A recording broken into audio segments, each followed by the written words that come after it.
Good afternoon. This is Laurie from Science Center of Iowa, welcoming you to our last webinar in the Pint Size series for 2018. We hope that you are enjoying your materials and that you and your students are being able to come up with some interesting ways of using them. Just a note, your activity cards are getting closer to being done and they'll be shipped out just as soon as we receive them at the Science Center.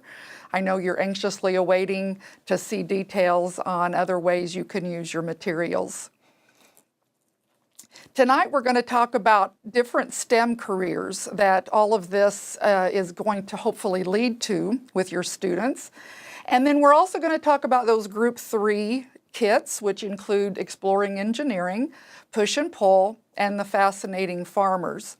But before we get to that, I wanted to answer a few questions about any of those watching that are interested in licensure renewal or graduate credit for taking Pint-Size Science this summer. What I wanted to let you know is the coursework that was required to obtain either licensure renewal or the graduate credit from Drake is most likely going to change. I sent some of you a handout that outlined all of the different assignments that you needed to do and the readings that you needed to do to be able to qualify for either licensure renewal or Drake credit. Unfortunately, we were not able to set that up with all of the AEAs in the state. And so what we've decided to do is to wait until after the first of the year, and we will be organizing a new course layout. Now, this doesn't require you to go to any more professional developments. It doesn't require you to watch any more webinars. What you've already done, your PD training this summer and your webinars that you're watching this winter, will all count towards this coursework credit. The deadline for that will be changed as well. On the original paperwork, it was stated that it will be December 31st of 2018. But what I would like to do is, if you are interested in receiving credit, I would like your reflections of these 4 webinars sent to me through email by the 31st of December. That way I can compile all of your reflections and I can create my spreadsheet to make sure that I have 4 from each person. And it will give us a little bit of workway to make sure that those of you that are wanting to pursue a credit of training, that I can get in contact with you if I find I'm missing something, or we can kind of be done with that portion of it before the holiday break. Then after the first of the year, Jolie and I will develop that coursework and we'll get it out to you through email. So what you've already done and what you're already doing is going to count. It's just the coursework and when that will be due that will change. So if you have any questions about that, please feel free to email me or call me and we can talk about that more on a personal level. So tonight you'll see the highlighted boxes that we're going to talk about: the engineering, push and pull, which is really a beginning study of physics, and then the fascinating farmers, which I'm hoping those of you that have the worm farm, you're having some success.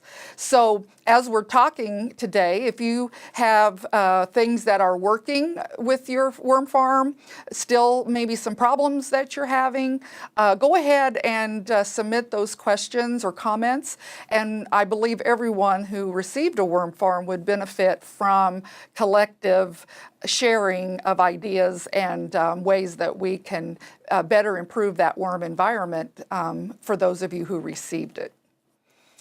During training this summer, we showed you these 2 graphics about the future workforce, not only in Iowa, but throughout the country. And actually, it could be applied globally as well. So we showed you the top graph that was just talking about, why does all of this STEM education matter? Why do we need to start so young? And we talked about how the jobs that are available don't meet the people who are qualified, that we've got a big lag in between those people who are able and certified to do this type of work, and how many percentage of jobs there are. And then the bottom graphic, if you remember, talked about that the 80% of the fastest growing occupations in the United States depend upon a very thorough understanding of math and scientific knowledge and skills, but we're just not graduating folks from high school and especially college that can meet those needs. I found this article as I was researching for this PowerPoint, and this is just 3 of the points that I felt was important to share with you because we are talking about STEM careers in the future. And I have the link there at the bottom. And the author is a woman named Victoria Espinel, and she's an opinion writer for a blog called The Hill. It covers all different types of information from the government. It is located in Washington, D.C. But the first bullet point on this slide talks about how the software industry is always talking about these gaps that we have, that there's way more need for coders than we have. And she points out that the reason we talk about it is because it is a real concern. The U.S. Bureau of Labor Statistics estimates that there will be 1.4 million open commuting jobs by 2020, but only 400,000 computer science graduates to fill them. The next bullet point talks about how software is in everything anymore. And it's not just people who sit at a computer all day. People who work in customer service need to know how to work their computer, i.e., credit card machine or a register. And as a past retail person, I can tell you they're a lot more sophisticated than they once were. Farmers analyze their data for monitoring their crops, what needs to be done differently, what worked, and what should we try differently next year. Construction engineers are able to tweak a building's design right on the spot by using their iPhone or iPad or even a laptop and be able to send it to the team within seconds so that millions of dollars don't get wasted because of a flaw or something that didn't get changed when it could have been changed. The last bullet point is really what I feel is kind of the major point of her whole article. It's talking first that we know kids need to be exposed to STEM education. But according to the World Economic Forum, 65% of children that are entering primary school right now are going to be holding jobs when they get to that point that don't even exist yet. They find that the jobs are going to be created through advancement in software, and kids need to prepare for those possibilities. In Jolie's last webinar, she talked to her Making STEM Connections folks about how at the middle school, high school level, we talk about foreign languages, Spanish, Latin, German. But because of this one statistic, kids are going to even have to know what computer language is and be able to work through their environment because their children are going to be exposed to much more advanced technology. And so we have to start this as soon as we can. If you'd like to print this article off, it's very short. It's just it prints off front and back on one piece of paper.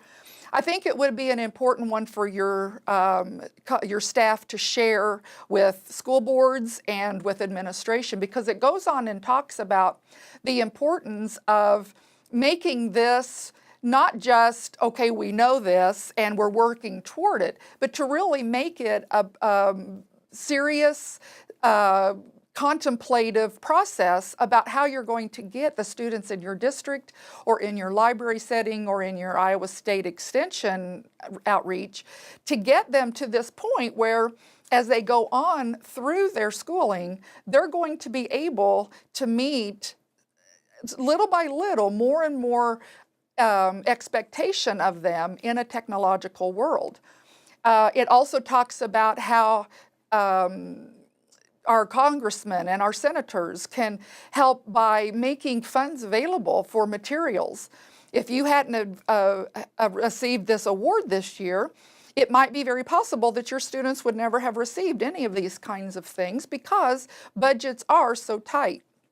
And so I think it would be a really good advocacy article to use to spread the word amongst parents, amongst your school board, your administration, and even other colleagues in other districts that may not have received the award. And it might they might be able to pursue then the award in years to come.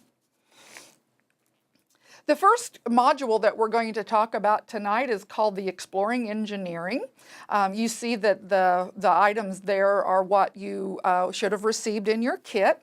I have had a lot of people ask about the 4 wooden wheels and the connector strips.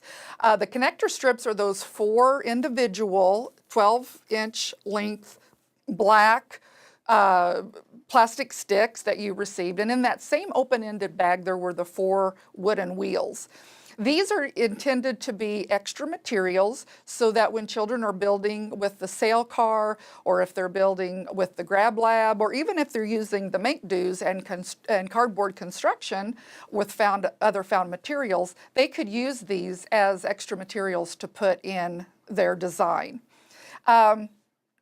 This module is going to just really focus in on the engineering design process, teaching kids that it's better to make a plan than to jump in and then have to address it later when something might not go right. They have a visual of what they perceived to be workable, and then if things didn't turn out like they hoped, they have the drawing right in front of them that they can go back and redraw that particular point and be able to make it work a little better.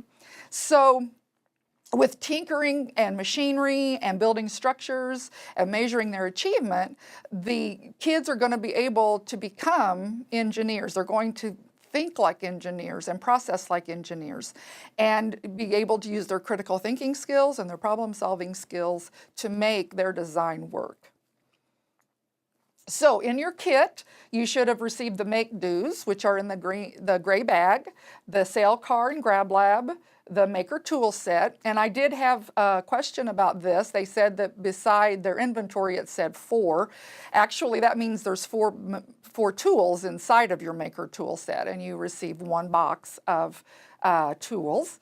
Again, the wooden wheels and connector strips, your fan, your books, and then the 4 variety sizes of gears that again are used for extra pieces while the children are building. So your activities are going to begin with one called What is an Engineer? And so your 4 engineering books, the mechanical, civil, electrical, and software, are going to be the ones that you're going to use as the provocation for your students. So these books are pretty good for seedling level students.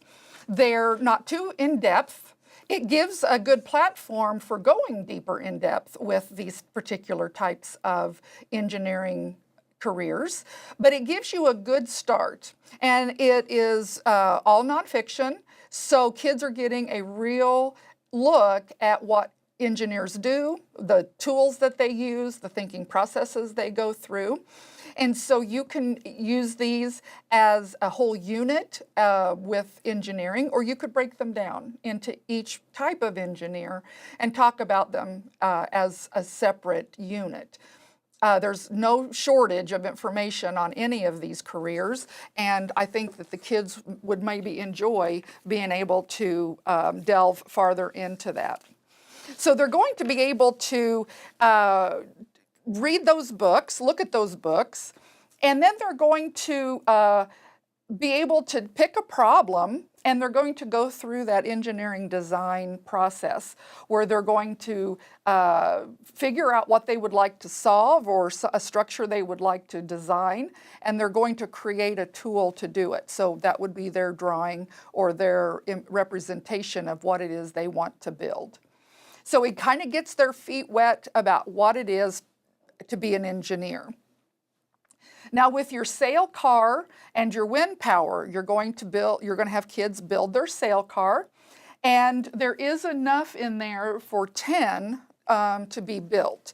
So if you want to have them work in pairs or small groups, they can create their design, use the pieces inside of the kit to put it together, and you're going to have them use the fan to propel it.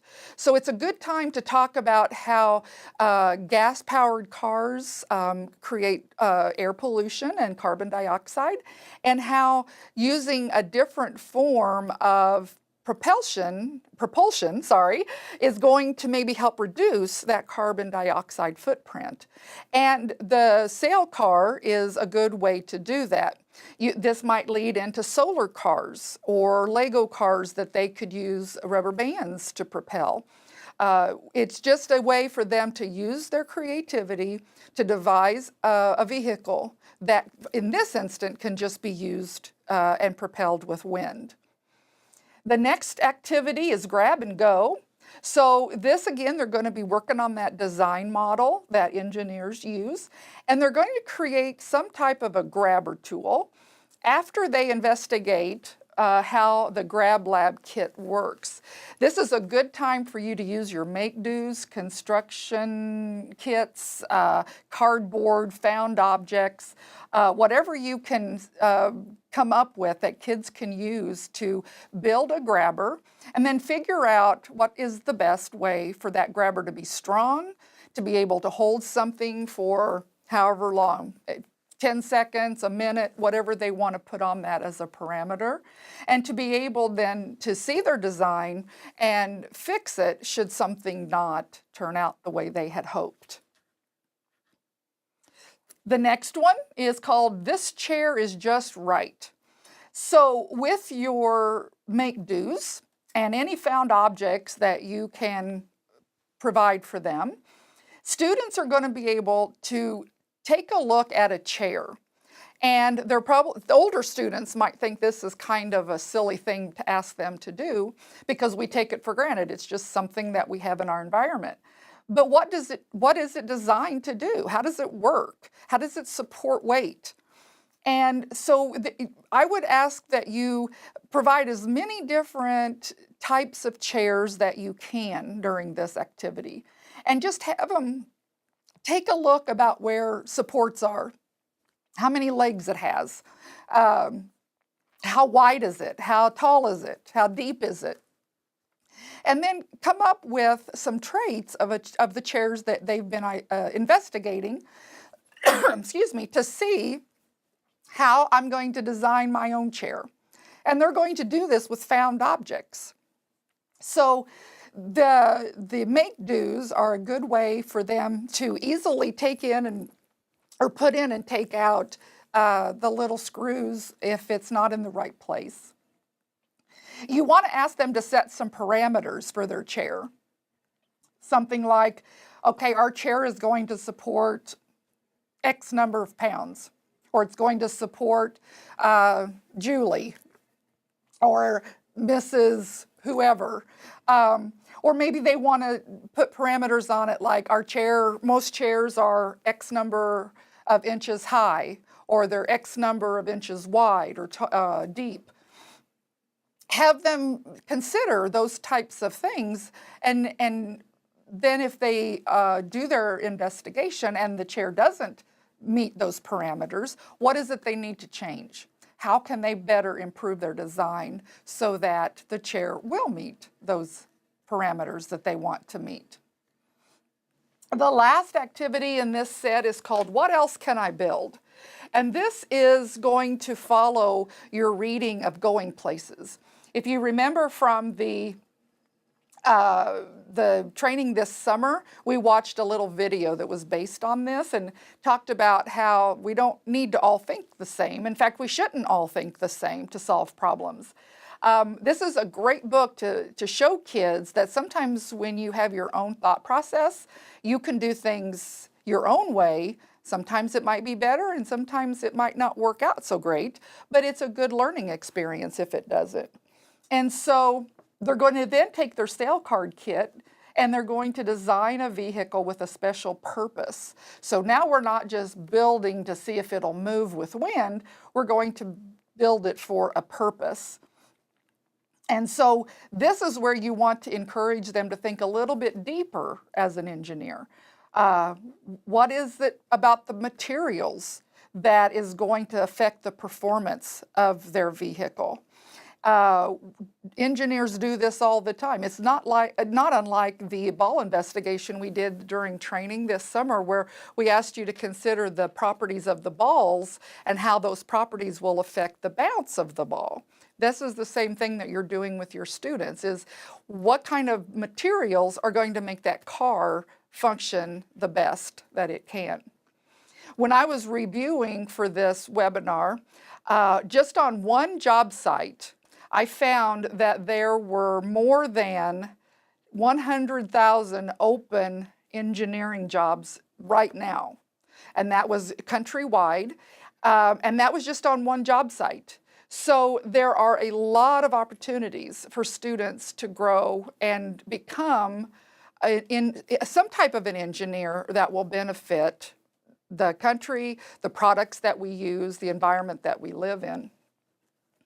Now, how do we start this in pre-K? We talk about some of these materials are really good for seedling level students. Well, sprouts are where this all begins, where this educational, creative thinking, problem solving type of learning begins. And it's not that these pre-K students are going to use the materials in the same way as a child in second grade, but they're able to understand a few of the concepts. So that's why it's very important for us as early childhood educators to use vocabulary that is appropriate, to guide their play, to scaffold their learning, to get them to work collaboratively in groups. Because if we don't do our job at a 2, 3, 4, and 5-year-old level, then they're not going to have that foundation as they move forward to become one of those people in the future who will take some of these jobs that haven't even been created yet. We need to start as young as possible. Now, if you watched the first video, you saw, or the first webinar, you saw the video where the teacher used the 3 little pigs to talk about houses and what's going to make a house strong. Literature is full of problem-solving things that kids can come up with solutions, even at a pre-K level. So I would encourage you to look through your libraries and talk about with other levels, colleagues that you have about what do we already do, what do we already read that would lend itself to an engineering, science, mathematical, technological type of experience for our students. The kids who built the 3 Little Pigs houses, they didn't look anything like a house, but that's okay. They were creating and then they were testing. And that's what we want kids to do, no matter how young or how old they are.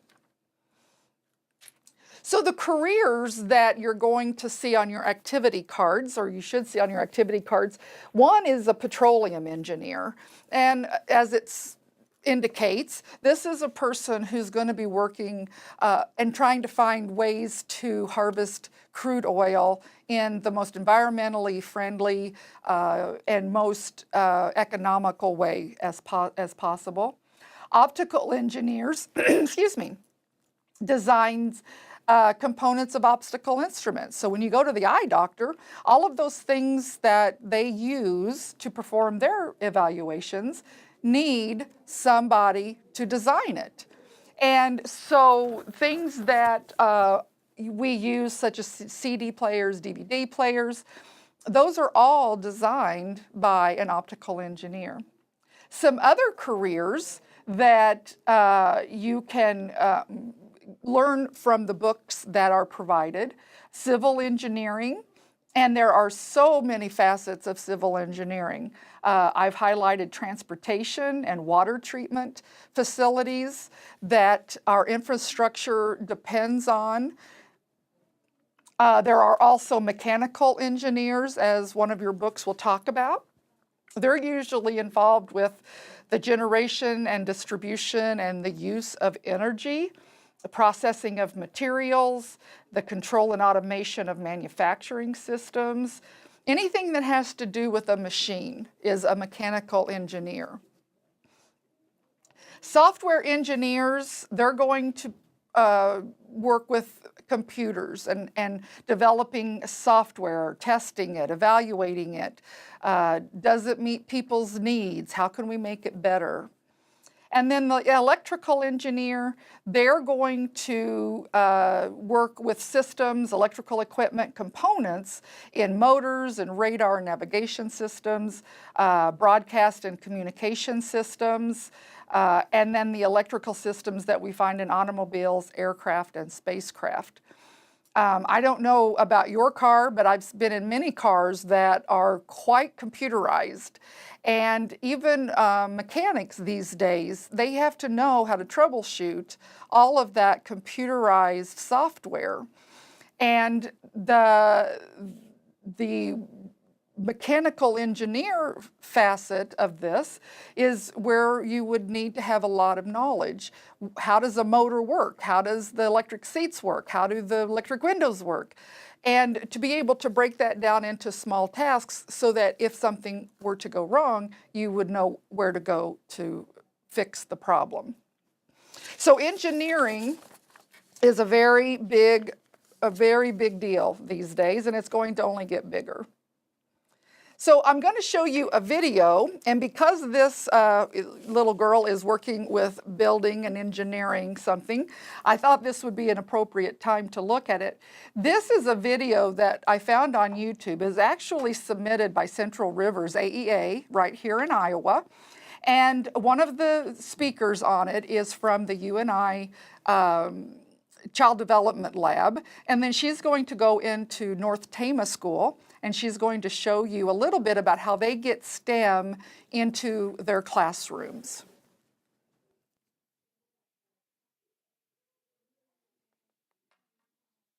I think a lot of people, they misunderstand what STEM is, and they think it's something that happens later in life. But where it really starts is when children are very young, when they're very curious about how the world works and what they can do within the world of objects.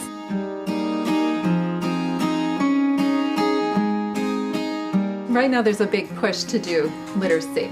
Everybody's worried about getting enough literacy in.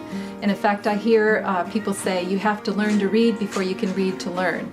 Well, that's true, but there are other ways of learning other than reading. A lot of teachers use management tools to keep kids occupied while they're doing small group reading. So what I found helpful for me as a first grade teacher is to do my small group reading, but then also have an area where I had library activities. And then I had STEM centers across the room, and I had several choices of STEM centers. And within those STEM centers, we had cans of pens and pencils and lots of paper that was available. We had whiteboards for them to write on. And in the act of their investigations, they would call on the tools of literacy to document what they were thinking and learning. So there was practical application of literacy and a desire to learn the tools of literacy by giving them access to STEM.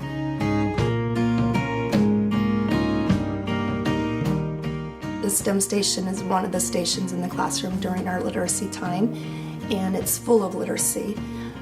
Oral communication, listening, being able to draw or write what you want to do. The way the room is set up is in different areas. I have an area where we can go for guided reading. I have an area for a big group. We have individual tables where they can take materials to, and sometimes we'll do the iPads with our listening. And then we have the literacy station where they are reading books to themselves, to a friend, trying to pull in different ways to retell stories. We have the maker station area, the STEM area, blocks, Legos, Connects, all those maker things that they can get in and manipulate with their hands. Because I can set centers up, I can have my guided reading time and really focus then on those small groups and the skills that the kids really need at their level to be successful in all areas of their day.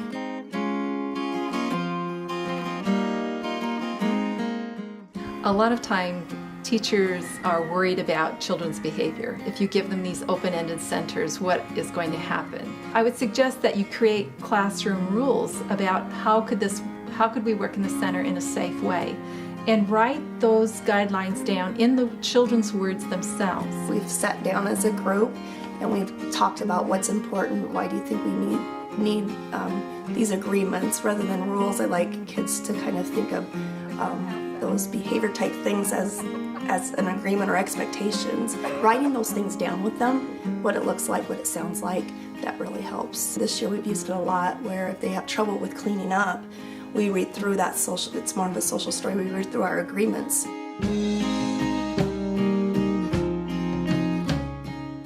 If you're trying to do STEM in your classroom, I would suggest that you start with just one very basic thing, something that's pretty self-sustaining, but children get used to being autonomous. They're used to being on their own. Even if you can start with a bunch of Legos, if you don't have unit blocks, bring in the Legos, bring in some plans, and then talk about what they're building and see if they can make some innovations on it. What is there for children to figure out? That should always be playing in your mind when you're asking children to do something. And so you're going to want the ball's going to go here and there is what we're hoping, right? All right. When you're ready, give it a try. I want to see how this works.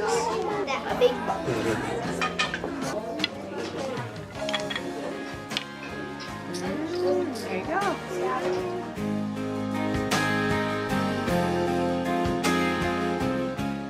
One of the things that I noticed as an educator, over time as they engaged in these STEM experiences, they started to view failures as an opportunity to learn and to problem solve and troubleshoot.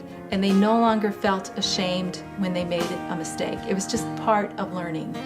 I found that the problem-solving attitudes in the STEM centers empowered them in their literacy performance. I had one parent came up to me and said her son had just applied for a mechanical engineering school, and on his application was the question, tell us about your experience building with blocks as a child.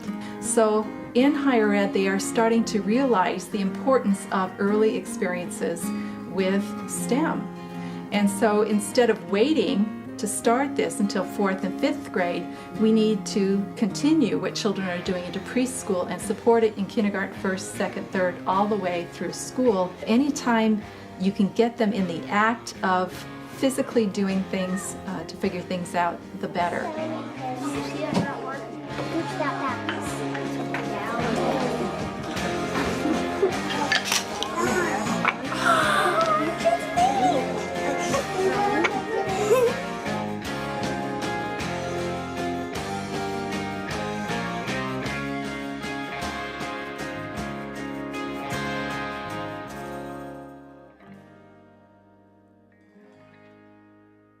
Okay, so what I hope you got from that and what you saw in that video was the display space that the teacher had for students' finished projects. If you remember back to the sunflower framework model, we want kids to be able to display and explain and be proud of their projects because they've planned it, they've designed it, they've worked on it, and they are very proud of what they've accomplished. So I would encourage you to have some sort of a surface, a bulletin board, something where you can display their finished projects. This is something that I started as an early childhood teacher. I stopped saying, oh, let's put the blocks away, let's put the Legos away, let's put the art materials away. And being able to let the kids keep their creation and display it. And that way when parents come in or administrators come in or other friends come in, they can have something to discuss with them and they can talk with other people about what it is that they developed.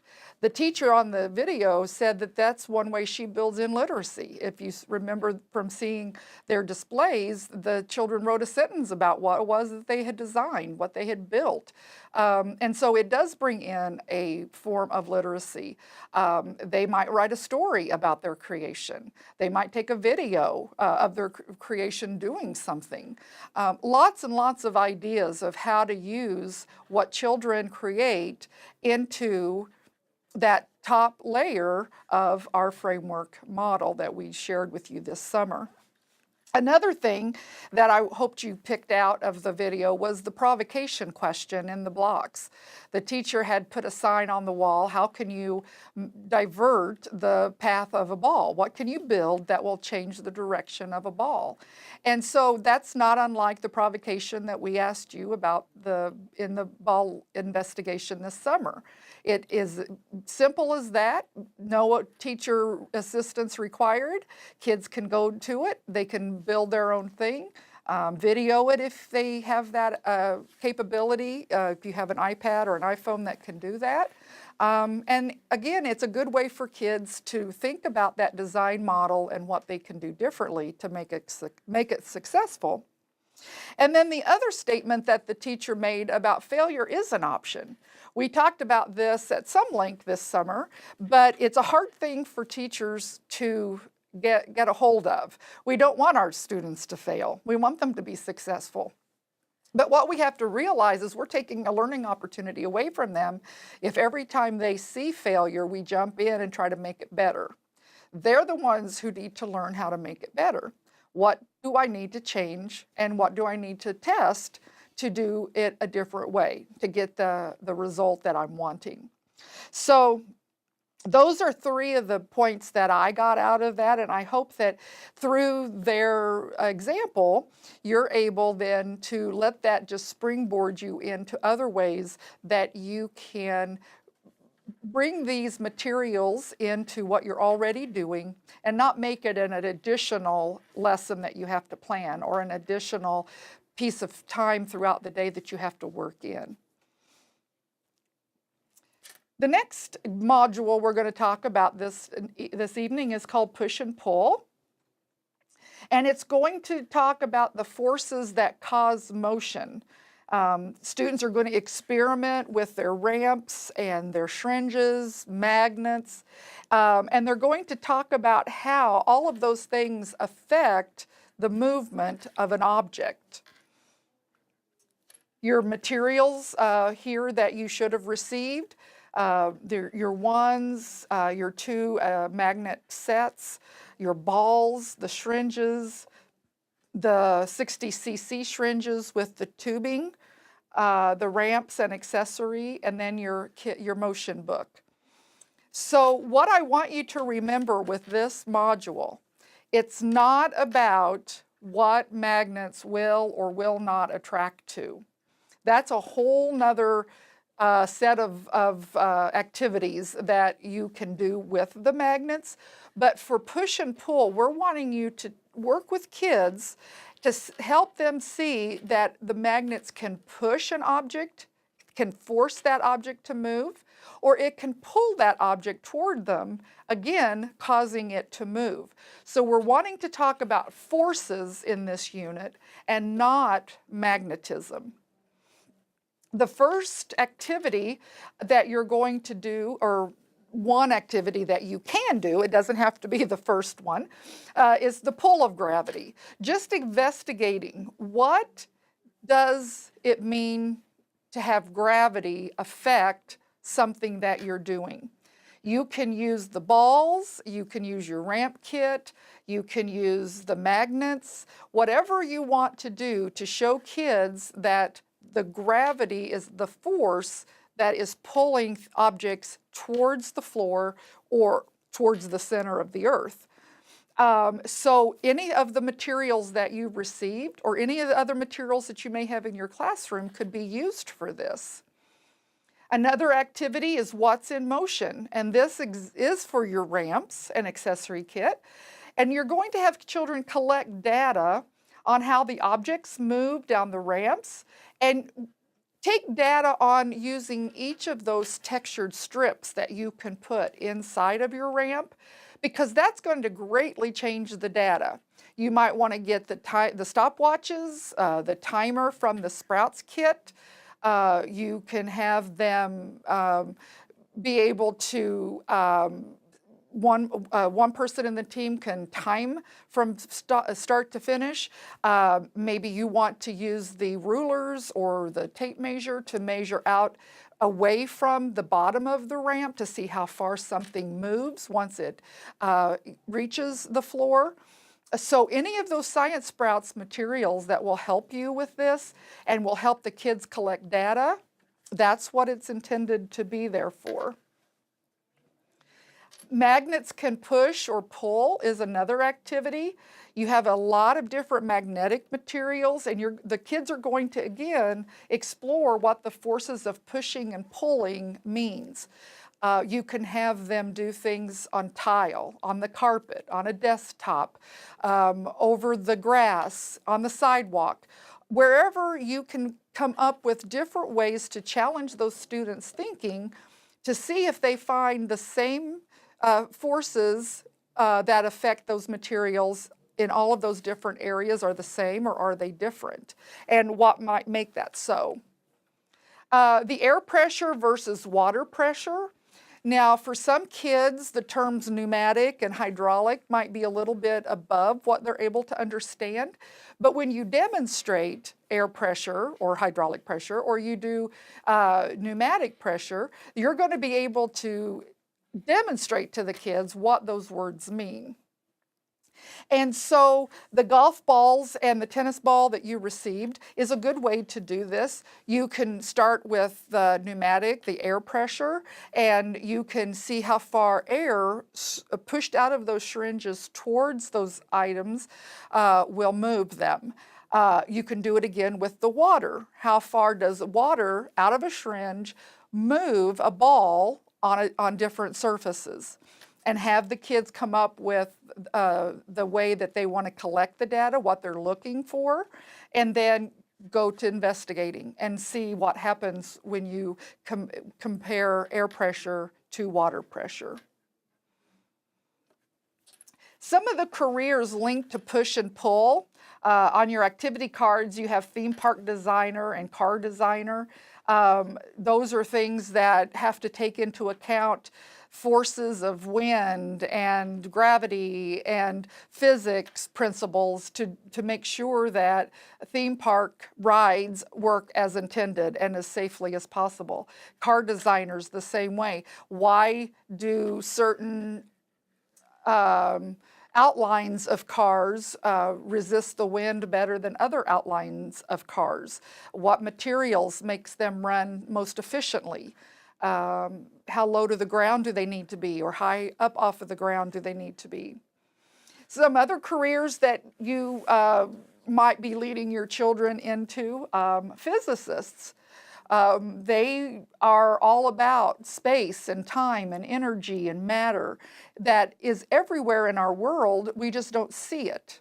And a lot of us think that you have to be a genius to be a physicist, and you do. You have to have a good, solid background, but a physicist really just works with laws, the laws of nature. And so if you teach kids to critically think and problem solve, there's no way that they cannot become a physicist. It's a hard road to become one. It's lots of schooling, lots of practice, but children can get there. Aerospace engineering. I don't know if you saw, we landed a rover on Mars. That's where the future is going to be. How is it that we're going to get other things up in space and maybe one day make it inhabitable? So the way that materials work against all of the other factors in that environment is what aerospace engineering is all about. Biophysicist, they're going to be looking at biological systems on a very small molecular level. So they're going to take some physics principles and they're going to break them down into the smallest parts that they can in hopes of solving problems that, put back together, is going to create a solution. Environmental science is basically what it says, using what you know about your natural world to research and develop processes to protect our environment. There are lots of things that our planet faces, and scientists that are well versed in environmental policies and research are going to be able to help us solve those. The astrophysicist, that is the combination between astronomy and physics, and it's going to be focusing on physical characteristics, moon and light of the universe. So it's going to go out away from our Earth, and what does that look like, and how can we build different materials, different ways to investigate those materials outside of our Earth's atmosphere. So just a few careers that if you get kids involved and excited about forces, these are some things that they might decide to do in the future. The last module that we're going to talk about tonight is the fascinating farmers. And this is going to bring together the world of agriculture and the different challenges and benefits that that particular line of career will build. Soil conservation and environmental responsibility is what we want to work with the kids on, how to take care of the things that we have. Now, some of you have already contacted me about your worm farm, and I'm hoping that you've been able to look at your Worms Eat My Garbage book, because this has a wealth of information about how to get your worm farm to stay healthy. It talks about what to do if you have flies, how often to water it, how often to feed it, and what to feed it. It gives you some troubleshooting things that you can go through to help your worm farm be exactly the healthy environment that your worms need. Please let us know through this webinar, again, if you've had some successes with your worm farm, something that you changed to make it work better, something that you learned from this book that other people might benefit from. But this is kind of like the handbook of how to have a worm farm. So I'm hoping that you're able to use it and be able to keep your worms healthy and happy. So your farmer's materials, your utensils, the Worms Eat My Garbage book, your Root View kit, and Winnie Finn Worm Farmer was also included with your worm farm materials that you got from Uncle Jim's Worm Farm. So some of the activities that you're going to be receiving, or hopefully have received, is will it or won't it grow? And so this is going to call on children's observations to see similarities and differences between plants and animals, even humans. The students are going to plant the seeds that come with the root view. They're going to decide what those seeds need to grow into plants, and then they're going to collect data as those plants grow. So the main concept with this is to discover that the basic needs of plants are good soil, sunlight, and water. They need a good air environment so that they can breathe and produce the carbon dioxide and intake the carbon dioxide and produce oxygen for us. And so we're wanting kids to kind of hone in on those needs for plants. They can decide whatever kind of data they want to take, how often to water it, when to water it, what kind of food they might need, whatever it is that they want to collect data on, that will be their choice. Your worm farming, you're going to use Winnie Finn, the worm farmer. And because you've had your worms for a while, I'm assuming that your students have already been able to dig in and kind of get some hands-on experience with those worms. And the focus of this is to teach kids that rich soil is what plants need. That's one of their needs to be able to grow. And it's also part of the recycling process of nutrients. So the Worms Eat My Garbage book states that the end products of one environment is the beginning of the next one. So you put the compost materials in the worm farm, that's the beginning of that cycle. The worms eat it, break it down, and then that ends their cycle, but it builds again when you put it into the root view farm or in flower pots or in your garden, and those nutrients then start a process of growing new plants. So it teaches kids how that recycling of nutrients is so important to the health of different cycles of life. This would be a good time too to have a farmer or someone from the agricultural department at a local college, university, come in and talk about rotating crops and why farmers do that, why they don't plant corn every single season, why they don't plant soybeans every single season, and why that helps the soil, why that helps the soil's nutrients benefit the next crop that comes in. The next activity is called Healthy Habitats for All.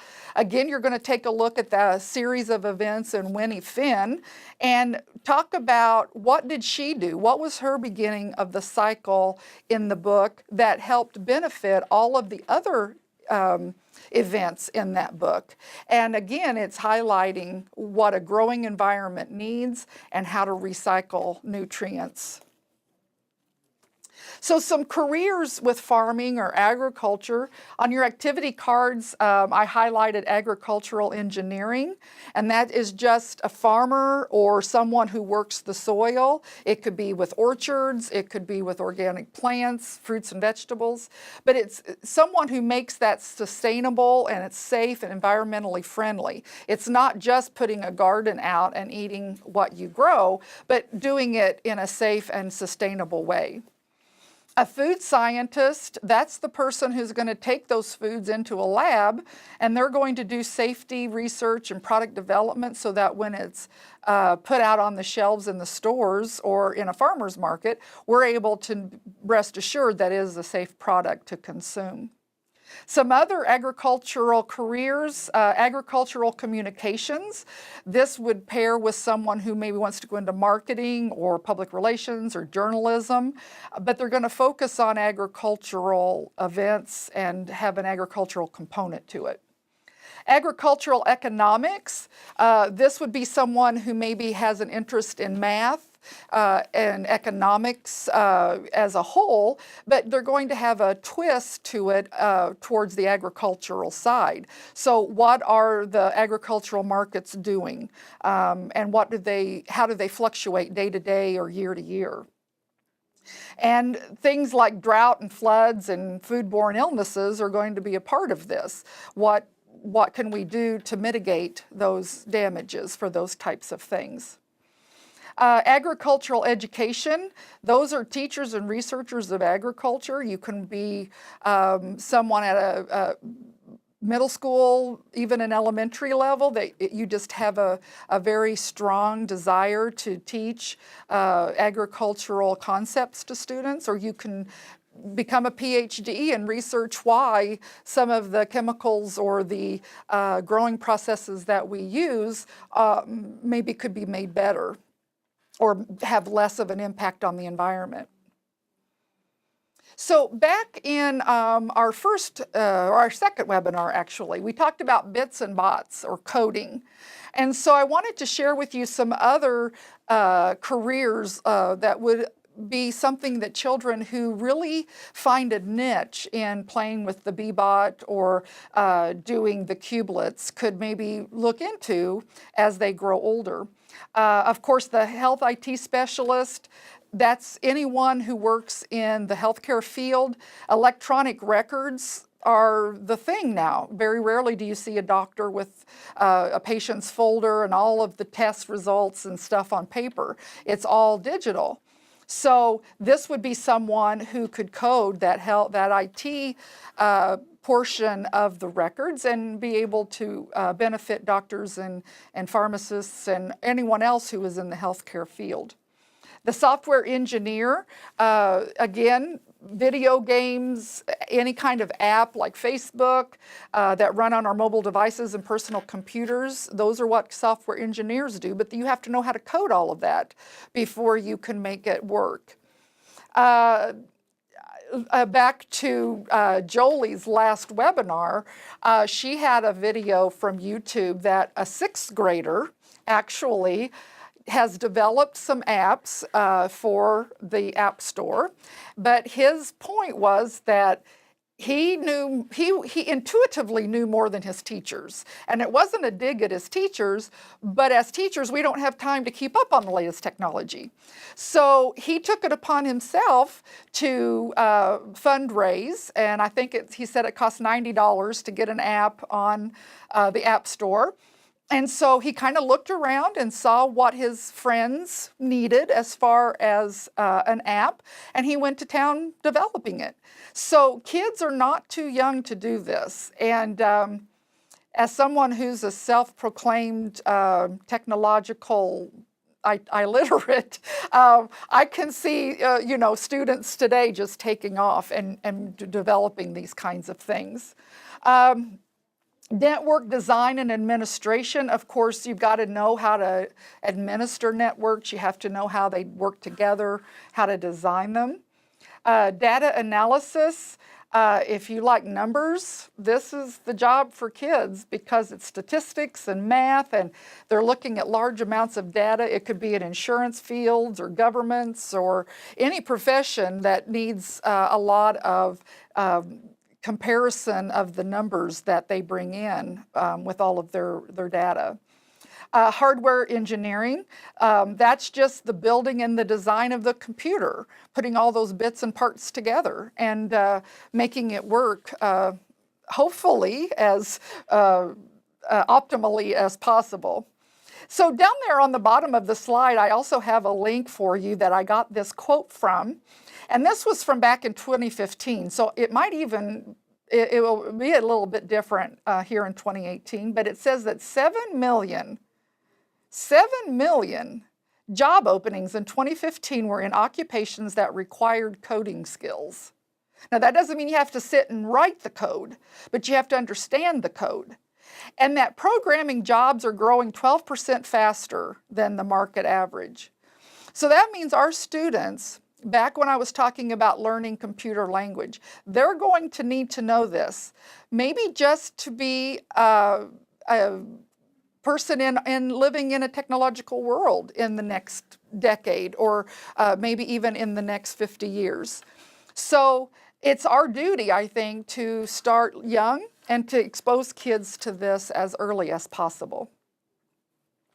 So our classifying creatures, here are some examples of some STEM careers that kids who might like animals, that's where their basic love is, they might go for some of these careers. On your cards you have zoologist and habitat specialist, but being a dolphin trainer or a zookeeper, being a wildlife rehabilitator or a forensic entomologist. This surprised me because I did not know that you have insects on your body, and so that's what a forensic entomologist does, is when a person passes, they look for clues to their death through what they find on their body. So if you have a child who is leaning towards a love of animals, they might be able to pursue one of these careers. For meteorology, of course, this is pretty cut and dried, meteorology having to do with weather and everything.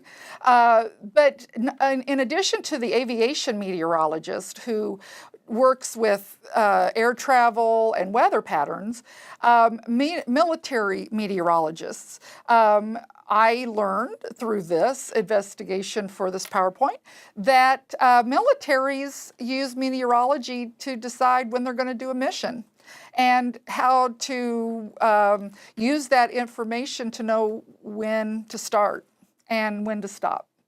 Just a meteorologist, you can be a city or an emergency manager to plan for severe weather events, like the hurricanes that we've been seeing, the tornadoes that we have here in the Midwest. How do you have towns and cities become as safe as possible during those events? The operational forecaster, now this is a person who's going to analyze the data and issue forecasts for severe weather. A research meteorologist, that's someone who's going to compare our climate today to the past or possibly to the future. They develop tools like radar and weather models so that other meteorologists can do their jobs. And you can also work in meteorology in the private sector, which would involve studying weather patterns for a cruise line, if you're employed by a cruise line or shipping company or airline. Anybody who really depends on good weather to know when to perform their duties would need the information a meteorologist could provide. So careers linked to homes and habitats. Again, this is probably geared for those kids who really like animals, want to protect animals, want to work with animals. The wildlife biologist, they're going to study those behaviors, their ecosystems, and decide what can we do to protect all of that? How can we make it the best environment for those animals to survive?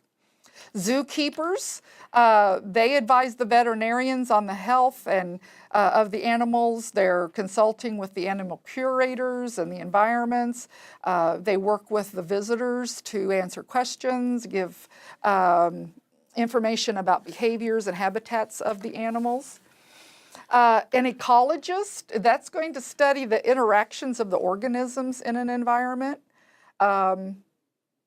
Wildlife managers and conservation officers, those are people who really take a look at each environment that animals live in and be able to make decisions based on what they're seeing in that environment.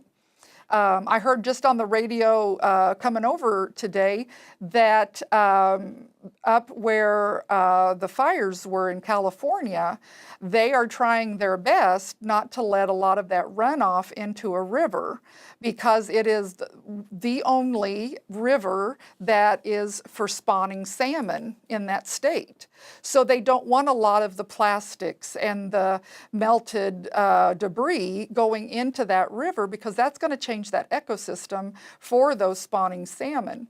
So those managers of, and conservation officers are the ones that are taking a look at that and how can we prevent that from happening so that that ecosystem for those salmon are not damaged and those that environment's going to still be a healthy one for them. So chemistry careers, we did colorful chemistry, the second webinar. So forensic scientists and consumer products developers are two that you had on your activity card. But if you stop and think about it, think about how much chemistry nurses need to know, or doctors. If you're giving a certain medicine to an individual, you have to know what those reactions could be, how that chemical is going to affect the other medicines that that particular patient takes, how often to give it, and how to combat a reaction should that patient need it. In agriculture, you need to know how the chemicals that you're putting on your crops are going to affect the food safety and the plant and animals that partake of those chemicals once it's put on your plants. Chemical engineers, they're going to work to improve methods of the food processing and develop other ways for the chemicals that we need to be safe for us, and so that we're not inhaling or ingesting a lot of dangerous chemicals. And then an educator, anyone who is interested in science as an overall concept can be a great educator, much like Jolie is. She has a degree in biology, and she taught high school biology for years because that was her passion. And so if you see a child who likes to play teacher or is interested in being in charge, then maybe they're destined to be an educator. And we can work with them to see what their passion is and what line of specialty they might want to go into. Okay, so our tiny tinkers, on your cards you had electronic engineer and seismologists. Those are things that after you build something, you study it, you investigate it, that you're going to be able to be a benefit. Other ones, a construction worker. So if you need to be part of building an infrastructure or an environment, you need to know how the materials work together, how to put them together to be safe and secure. And then the last part of this slide talks about all the different types of material engineers that there are. Ceramic, composites, metallurgical, plastics, and semiconductor processing. All of those different types of material engineers came about from people who like to tinker, who like to put things together, take things apart, figure out how it works, create something new from the parts. And so all of those different types of engineers come from people who just like to tinker. We're going to close tonight with this video. Teaching science, we're doing it all wrong. That's not such great news, but this is a science teacher, high school science teacher. His name's Danny Doucette, and he's taught all over the world. And after you watch the video, I hope you get an idea that we have been doing it all wrong. There is a better way to do it. There's a more inclusive way to do it with the children, and it might end up being just the thing that you need to start your process of a STEM-based education.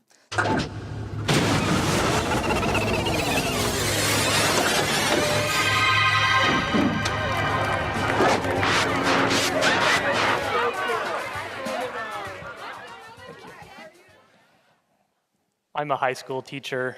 I'm not used to having an entire room listen to me. So, who here, when they were in school, enjoyed studying science? All right, not bad. Now, during the last week, who here used something you learned in your physics class during your everyday life? Okay, there are a couple, but not many. So I think as a teacher, I'm not having much of an impact on my students' lives, and that's a problem. I'd like to start by telling you a story about Zaya. Zaya was a student I taught in Mongolia 7 years ago. She was 14 years old at the time. Zaya was a quiet girl. She studied hard, and she always had a nice word for her friends. Zaya believed in UFOs. Her grandfather claimed to have been abducted several times and had become famous for his paintings depicting the abductions.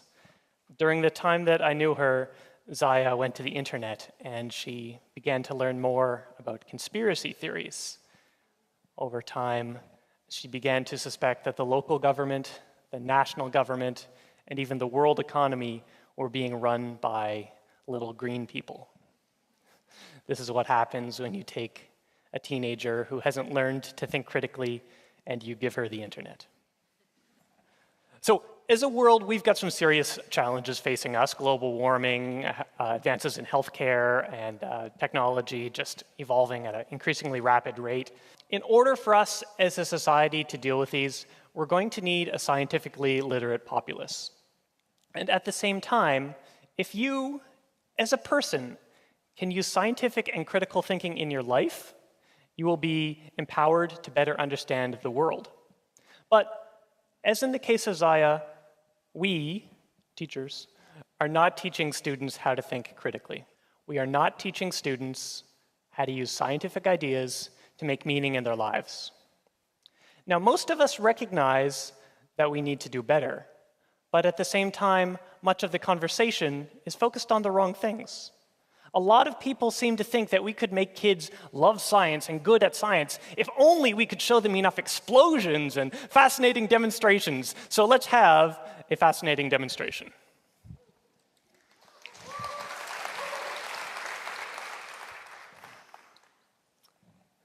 I've got a flask. There's a catalyst in here. This flask here contains hydrogen peroxide along with some regular dish soap. We'll just pour that in.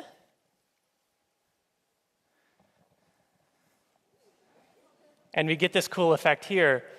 What's happening is that the hydrogen peroxide is being broken apart by the catalyst, turning into water and releasing oxygen gas. Now, because there's soap in the mixture, that oxygen gas is being captured by the bubbles, and we're getting a whole bunch of bubbles. And during the next 10 or so minutes, this is going to continue to erupt.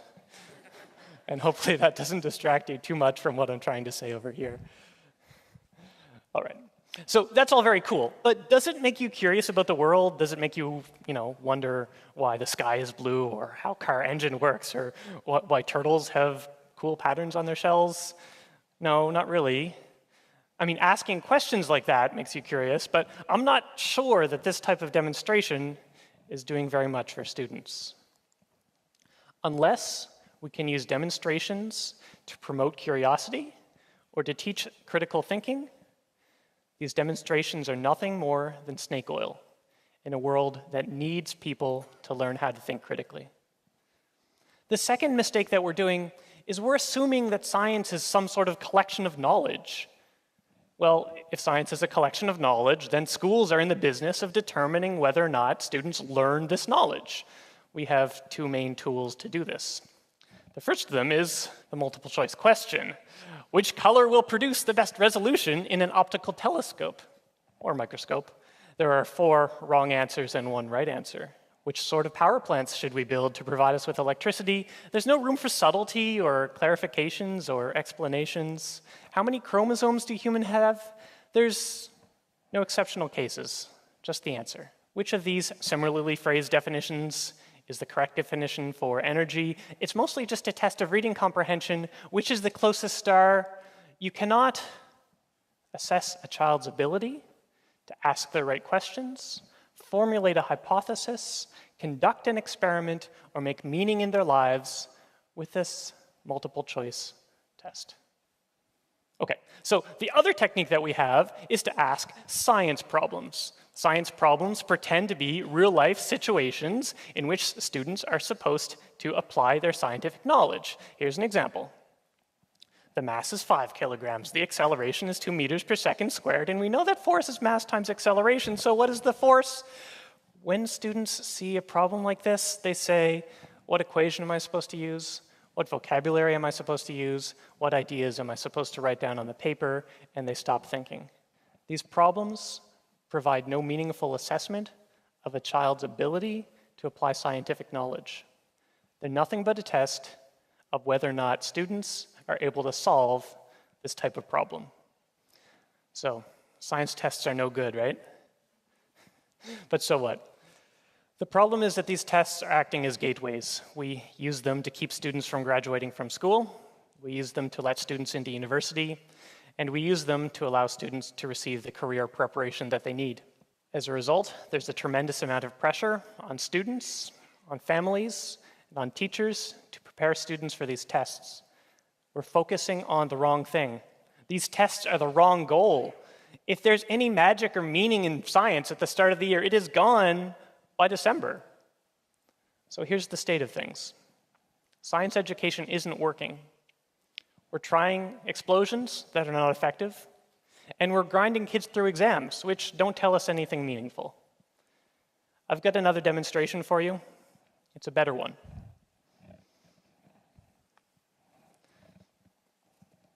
This is the mystery box. Please observe.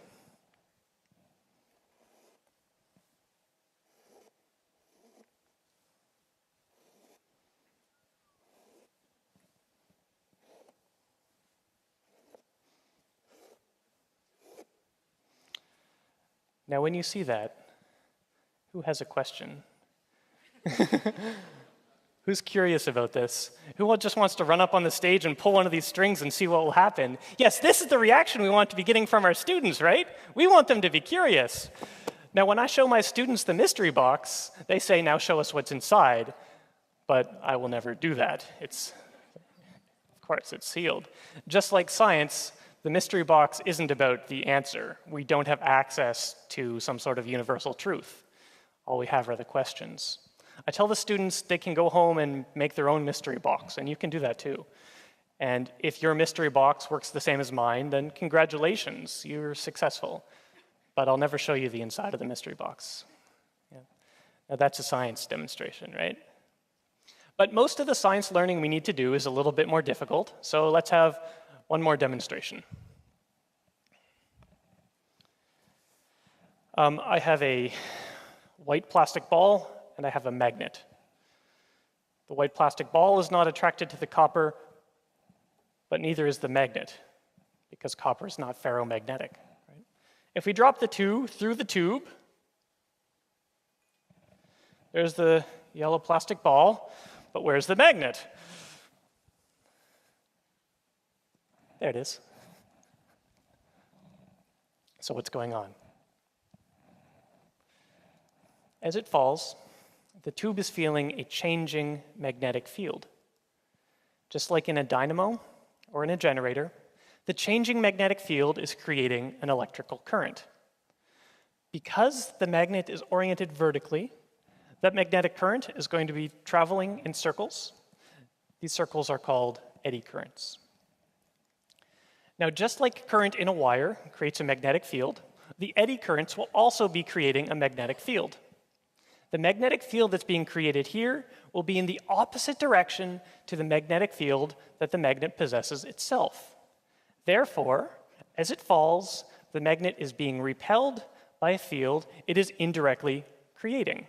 And as a result, the magnet falls more slowly.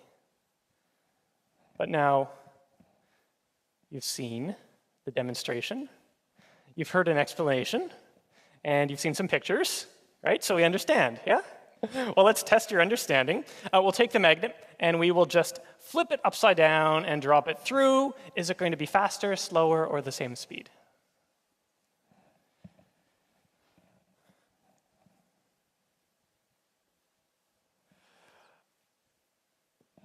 Same speed. So the situation is complex. It's difficult. Electromagnetic induction is a topic that when I teach it, I spend hours working with my students. We go through deliberate exercises, we build a model, and we deploy it. Understanding ideas in science education, it takes time, it takes effort, and of course it takes careful instruction. The technique that I use when I'm teaching is called modeling instruction. Modeling simulates how scientists actually acquire knowledge, and it works really well. I'd like to show it to you. We start off with an experiment. The students have to find the relationship between two carefully constrained variables. Next, we'll meet as a class, and we'll combine our findings together to create a model. But because the students have created the model themselves, it's no longer Newton's law of gravitation. It's Anna's law, or Yvonne's law, or Alexandra's law. They have ownership over it. It's theirs. Next, we'll take that model and we'll apply it to real-world tasks. Finally, we can take the model, loosen the constraints, and see that it doesn't work anymore. That allows us to create a new, more general model. So active learning approaches like this actually work. The research is really clear on that. It will take time and effort for us to retrain teachers in order to teach more effectively.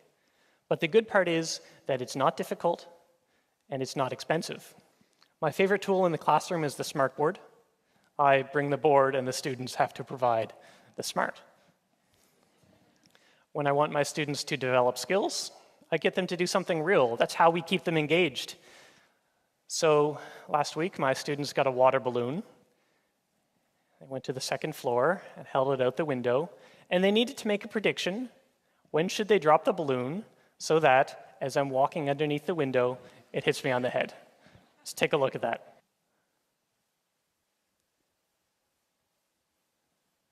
There we go. Falling. Bullseye. You can see how happy they are up there, right? Thank you.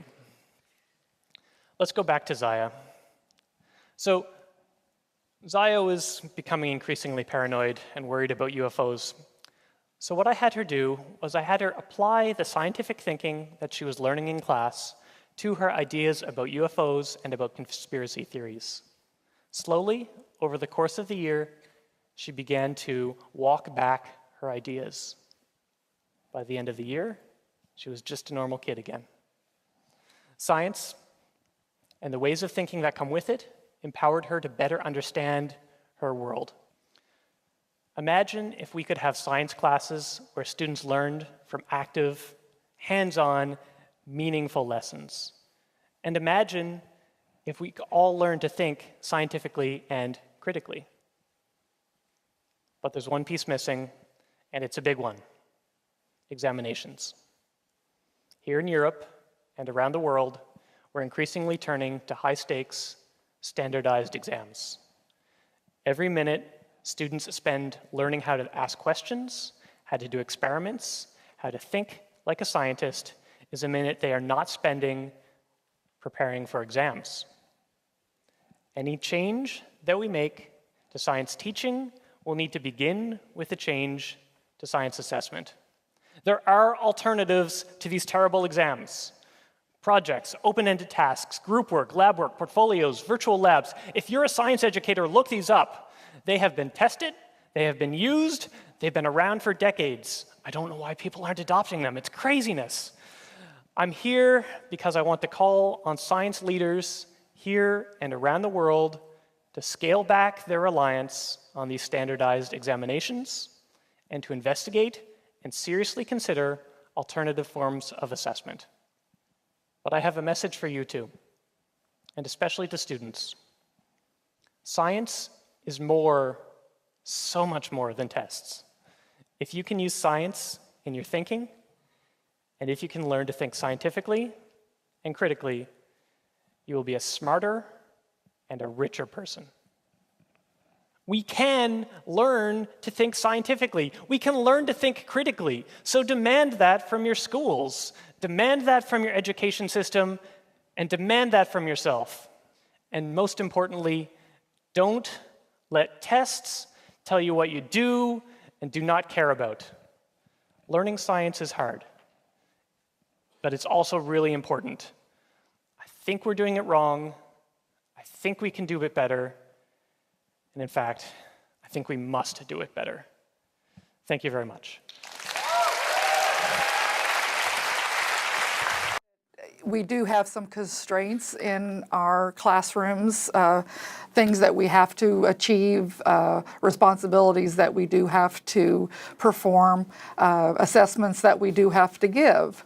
But I think the point of what we tried to get across this summer in training and through these webinars and the videos that we've shared is that there are important things you need to incorporate into time through the day where kids can start to learn how to think critically, and that maybe that will have a lasting impact on those tests that they have to take. Maybe they'll be able to do better with those as a whole as well. And don't forget, if you are an early childhood teacher in pre-K, that the pathway for kids starts with you, and that we need to do as early childhood educators all we can to get the foundation built for these students so that they can grow into some of these careers that I've shared with you tonight. Now, some of you as preschool teachers might be thinking, well, how how do I talk about careers with a 3-year-old who maybe doesn't even know what they like, what they're interested in? And I don't believe that it's that important to start talking about careers per se, but I think being able to meet and have different people come into your room or go visit other places and have people talk about what they do will begin to spark a curiosity about things that are out there in the world that they may not have ever considered. And if we do that often enough, the kids are going to be able to see that they're drawn to one thing more than another. And maybe that then will help them to determine their path for the future. I remember my daughter came home in 8th grade just very upset at the end of the school year because they wanted her to figure out in her high school classes what path she wanted to take. Did she want to take lots of math and science, or did she want to have general ed courses? And I remember telling her then that you don't need to feel that pressure.